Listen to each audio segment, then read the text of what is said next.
existe certes à l'échelle mondiale, toutefois, rien qu'en Afrique, il est estimé que plus de la moitié de sa population n'a pas de connexion à Internet et seulement une infime partie de la population africaine est abonnée à des services de haut débit. Pour ceux qui disposent d'un accès Internet, non seulement les prix sont souvent très élevés, mais s'y ajoute aussi le fait que la bande passante est fortement limitée dans de nombreuses régions. Selon un rapport publié en février dernier par le cabinet de conseil McKinsey & Company, les opérateurs télécoms actifs en Afrique subsaharienne devraient investir 15 milliards de dollars dans le déploiement des réseaux de 5e génération d'ici 2025. Alors, à l'échelle mondiale, les investissements dans les technologies 5G pourraient dépasser les 600 milliards de dollars au cours des 3 prochaines années. Et concernant la santé, la diversification des chaînes de valeur et de production pour répondre aux besoins de santé publique en Afrique est cruciale pour le développement et la résilience du continent. Cela implique la création d'une infrastructure de soins de santé plus autonome, plus adaptable pour parvenir, entre autres, à une production pharmaceutique locale, à la promotion de la recherche et du développement dans le domaine de soins de santé, y compris les vaccins et la découverte des médicaments. Cela implique aussi la mise en place de partenariats avec des secteurs privés, des organisations internationales et d'instituts de recherche pour renforcer les capacités et l'expertise de nos pays à apporter l'innovation, y compris la télémédecine. Vous me permettez de saisir cette occasion pour, au nom de l'Afrique, adresser mes remerciements à l'Union africaine pour la signature qu'il y a eu tout à l'heure du paquet de santé par la Commission de l'Union européenne, le CDC Afrique, la BEI d'un montant de 134 millions d'euros visant à soutenir les 6 pays africains dans le cadre de la production des médicaments et des vaccins, parce qu'en effet, le Covid nous a affligés. Et des pays africains ont pris le risque de faire l'investissement dans le cadre de production locale en Afrique, et nous espérons que ça va s'étendre au-delà de 6 pays africains à d'autres pays, et surtout un pays qui s'appelle l'Union des Comores. Excellences, distingués invités, en Union des Comores, le gouvernement ne ménage aucun effort pour soutenir le développement socio-économique du pays.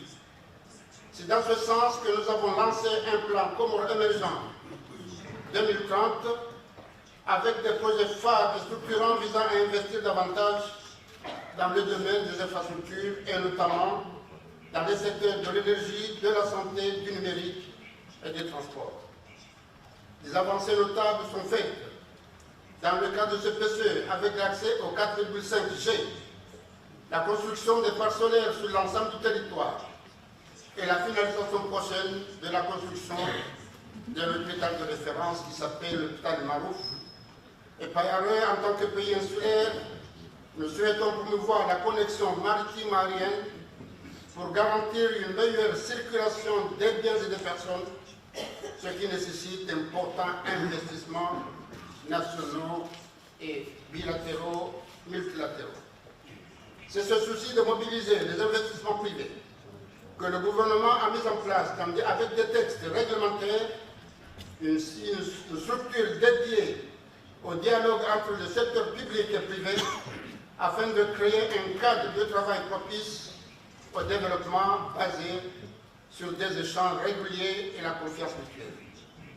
S'agissant du climat et compte tenu de la vulnérabilité du pays, très exposé aux effets du changement climatique, nous avons tenu en juin dernier à Moroni une réunion sur l'économie bleue pour sensibiliser l'opinion sur l'importance de ce secteur. Ainsi, nous sollicitons l'appui de la Commission de l'Union européenne et plus particulièrement celui de Global Gateway dans la mise en œuvre rapide et effective non seulement de ces PCE, mais aussi de la déclaration de Moroni pour une économie bleue au service du développement. Mesdames et messieurs, les défis que l'Afrique doit relever au terme de financement d'infrastructures ne sont pas des moindres. Selon les nouvelles estimations de la Banque africaine de développement, 130 à 170 milliards de dollars par an seraient nécessaires au développement des infrastructures du continent, avec malheureusement un déficit de financement de l'ordre de 68 à 108 milliards de dollars. Ce forum arrive à point nommé, car il suscite l'espoir de voir le pays bénéficier du financement requis pour combler ce déficit. Je salue à cet égard l'apport constructif du programme pour le Bar Gateway au développement des infrastructures et plus que jamais, je me réjouis des actions communes que nous pouvons mener pour développer un écosystème qui soutienne la création en Afrique d'infrastructures plus résilientes, susceptibles de fournir des services de qualité à nos populations. Et pour conclure, j'ose espérer, mesdames et messieurs, que les débats que nous avons eus ces 2 derniers jours et les recommandations faites nous permettront d'attirer les investissements nécessaires dans le cadre d'un partenariat réel, gagnant-gagnant, pour plus de progrès en Afrique et dans le reste du monde. Je vous remercie.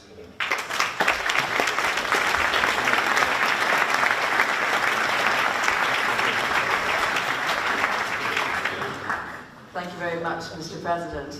Now, for our next speaker, we know India currently holds the chair for another month at least of the G20, and so we're delighted to welcome to the stage Damu Ravi, Secretary at the Ministry of External Affairs of India. Thank you very much.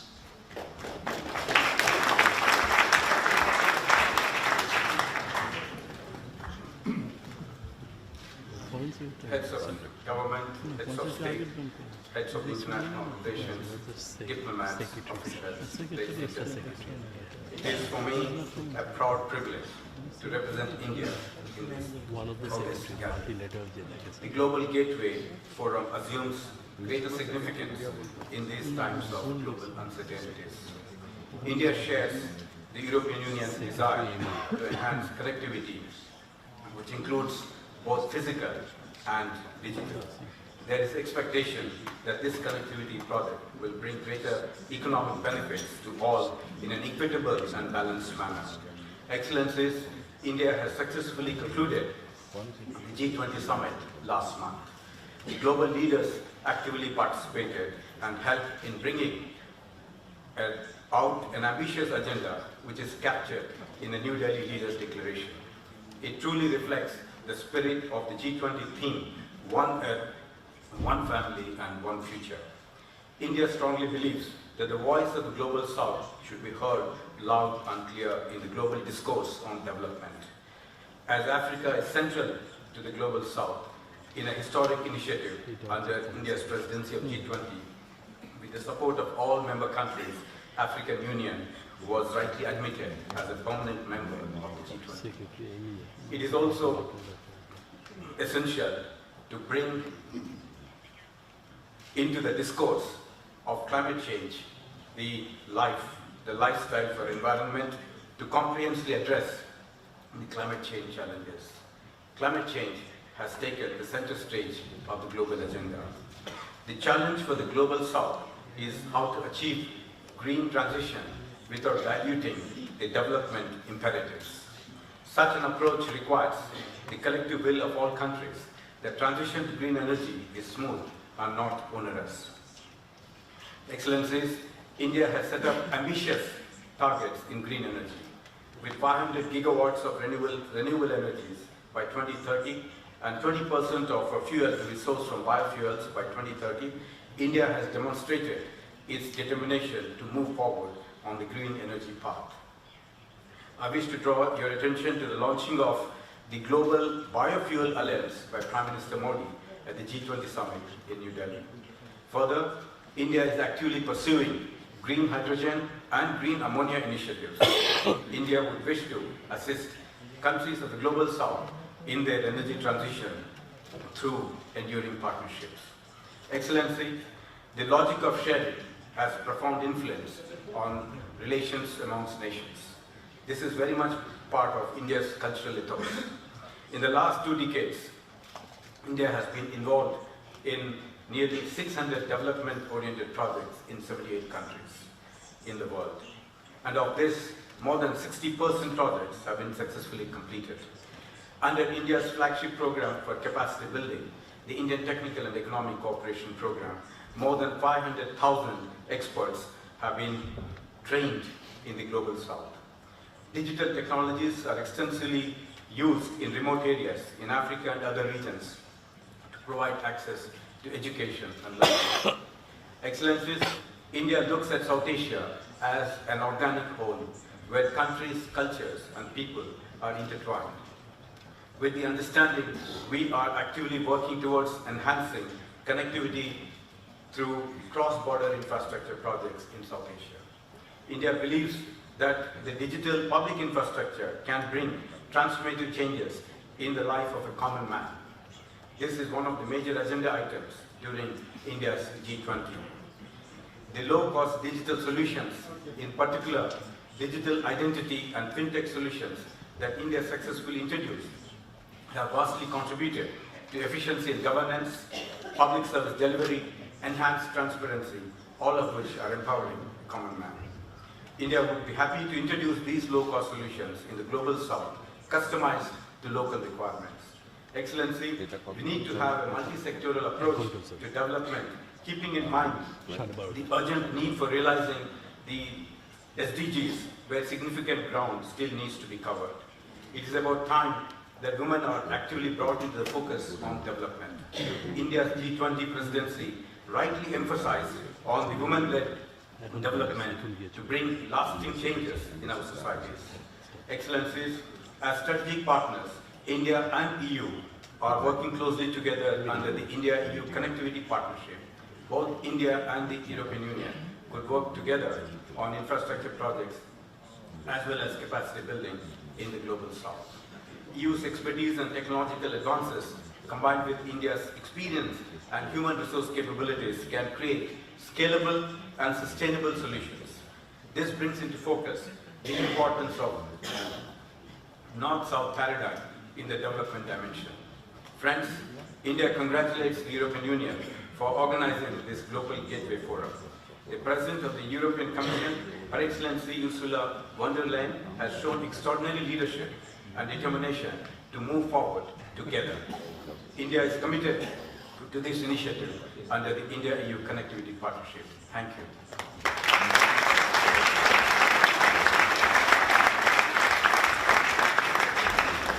Thank you, sir, for such a positive message and a reminder of those SDGs.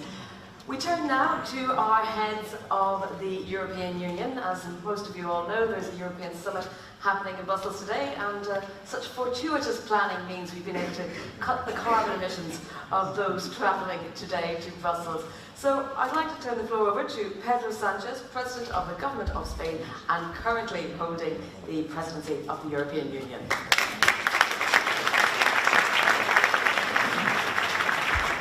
Representante, colegas del Consejo Europeo, jefes de Estado, de Gobierno, ministros, señoras, señores, gracias por esta invitación para participar en la clausura del Foro Global Gateway, un evento que durante 2 días ha servido de nuevo para poner de manifiesto la relevancia y también la profundidad de este instrumento, así como su impacto global en la promoción de inversiones estratégicas sostenibles desplegada por la Unión Europea en terceros países. Como bien ha señalado el alto representante Pepe Borrell, España ha estado implicada de forma muy activa en esta iniciativa desde sus inicios. Por eso quisiera comenzar reiterando el más firme apoyo de mi país a la misma en este momento en el que España preside el Consejo de la Unión Europea. Y desde esa posición, permítame compartir con ustedes unas muy breves reflexiones sobre el Global Gateway tras estos 2 días de trabajo. Todos creo que somos muy conscientes de la relevancia de la inversión que se pretende movilizar, nada más y nada menos que 300.000 millones de euros. Pero más allá de las cifras, me gustaría destacar algo fundamental, y es el salto cualitativo que esta oferta representa en la acción exterior de la Unión Europea. Porque lo que el Global Gateway aspira a trasladar son los valores europeos en un momento en el que estos son más necesarios que nunca. Y lo hacen al menos en 3 aspectos que me gustaría compartir con todos ustedes. El primero, aquí se ha hecho referencia por parte del resto de intervinientes, alineándose decididamente con la Agenda 2030 de Naciones Unidas. También con el Acuerdo de París en la lucha y la adaptación al cambio climático para contribuir junto a nuestros socios al avance inaplazable del desarrollo sostenible. En segundo lugar, generando relaciones de verdadera asociación y de partnership, tanto con los países del llamado sur global como con los organismos regionales multilaterales. ¿Eso qué significa? Bueno, significa impulsar inversiones productivas frente a las meramente extractivas, con proyectos que reflejen las necesidades, las prioridades de nuestros socios, alentar la formación de asociaciones para el reforzamiento de cadenas de valor, tanto en la Unión Europea como en los países en los que son objeto de estas inversiones. Y finalmente, creo que es muy importante decir que lo que hacemos es compartir esos valores democráticos, los estándares europeos en materia social, laboral, de género entre hombres y mujeres, de buena gobernanza, de transparencia, demostrando así un compromiso especial con nuestros socios y con su ciudadanía.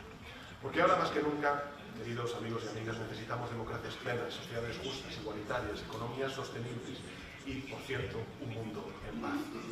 Son sin duda objetivos muy ambiciosos los que nos hemos marcado, y alcanzarlos con éxito requiere una gobernanza clara, transparente, inclusiva, que integre a todos los actores involucrados. Por eso creo que es muy importante la creación de este Business Advisory Forum, de la plataforma para la participación de la sociedad civil, como fórmulas que lo que hacen es garantizar que las voces del sector privado y también de la sociedad civil van a ser escuchadas y tenidas en cuenta.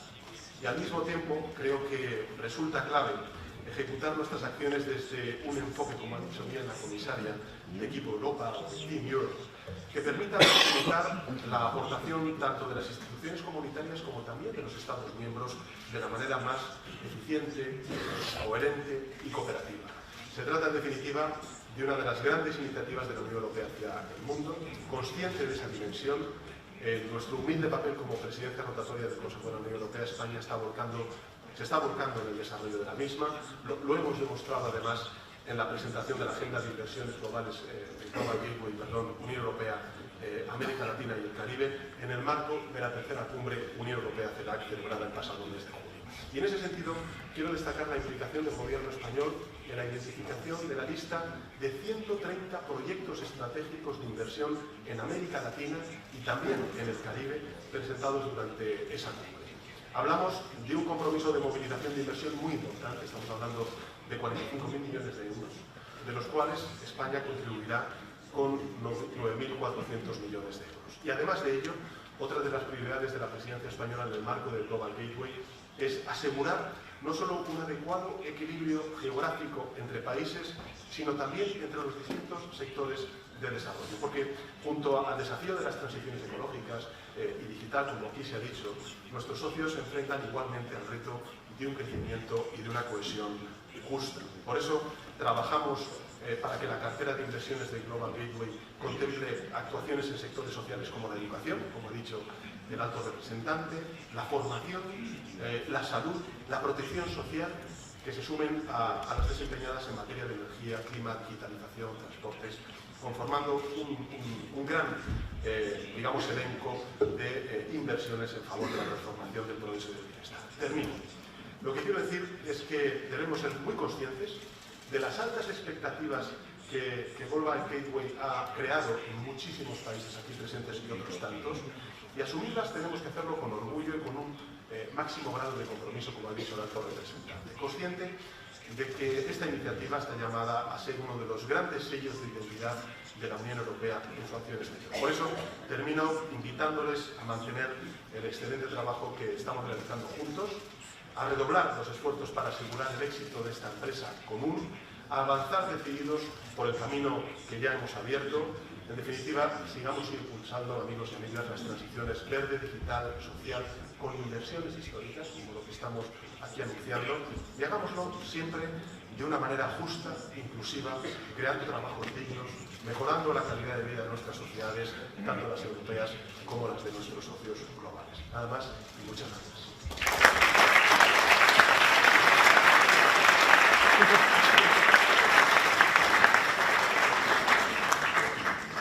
very much indeed. And it is now my very great pleasure to welcome to the stage Prime Minister of Luxembourg, Xavier Bettel.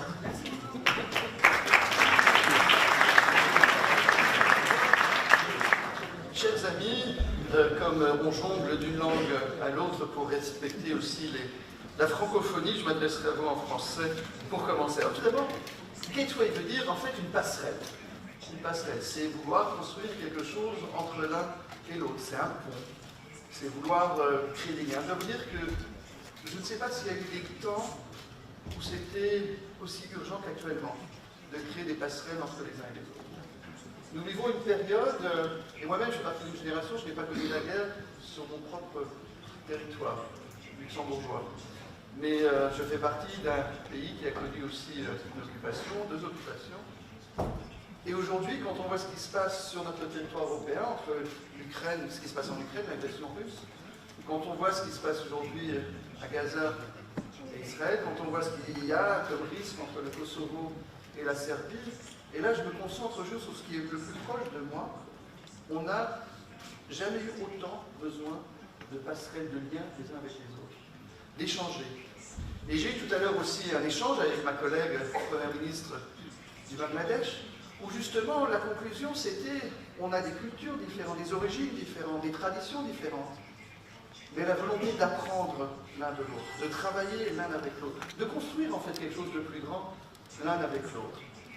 Donc pour moi, ce gateway de cette passerelle, et je remercie aussi justement Jutta et aussi Pepe de nous avoir conviés ici, et de vouloir en tant que continent européen, ne pas donner des leçons aux uns et aux autres, ne pas de fixer des standards qui sont obligatoires pour tout le monde, mais donner des chemins, donner